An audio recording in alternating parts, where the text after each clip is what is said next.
പത്തനംതിട്ട മുറിഞ്ഞകൽ വാഹനാപകടത്തിൽ മരിച്ച 4 പേർക്കും വിട നൽകി ജന്മനാട്. പൂങ്കാവ് സെന്റ് മേരീസ് കത്തോലിക്ക പള്ളി സെമിത്തേരിയിൽ 2 കുടുംബ കല്ലറകളിലായി സംസ്കാരം നടന്നു. സെന്റ് മേരീസ് പള്ളി ഹാളിൽ നടന്ന പൊതുദർശനത്തിൽ നൂറുകണക്കിന് ആളുകളാണ് അന്ത്യാഞ്ജലി അർപ്പിച്ചത്. മല്ലശ്ശേരി സ്വദേശികളായ നിഖിൽ ഈപ്പൻ, ഭാര്യ അനു, അനുവിന്റെ അച്ഛൻ ബിജു പി ജോർജ്, നിഖിലിന്റെ അച്ഛൻ മത്തായി ഈപ്പൻ എന്നിവർക്ക് കണ്ണീരോടെ വിട നൽകി ജന്മനാട്. 20 ദിവസം മുൻപ് അനുവും നിഖിലും ഒന്നിച്ച് സ്വപ്നം കാണാൻ ആരംഭിച്ച പൂങ്കാവ് സെന്റ് മേരീസ് മലങ്കര കത്തോലിക്ക പള്ളിയിലായിരുന്നു പൊതുദർശനവും സംസ്കാരവും.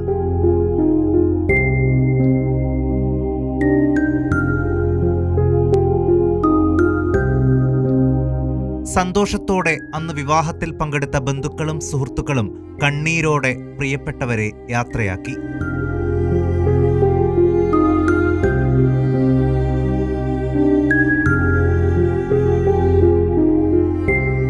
അനു, ഭർത്താവ് നിഖിൽ, അനുവിന്റെ അച്ഛൻ ബിജു എന്നിവരുടെ മൃതദേഹങ്ങൾ ആദ്യം അനുവിന്റെ വീട്ടിലെത്തിച്ചു.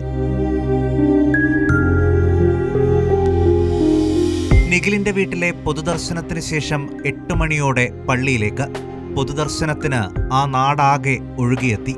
ഉച്ചയ്ക്ക് 1 മണിയോടെയായിരുന്നു സംസ്കാരം.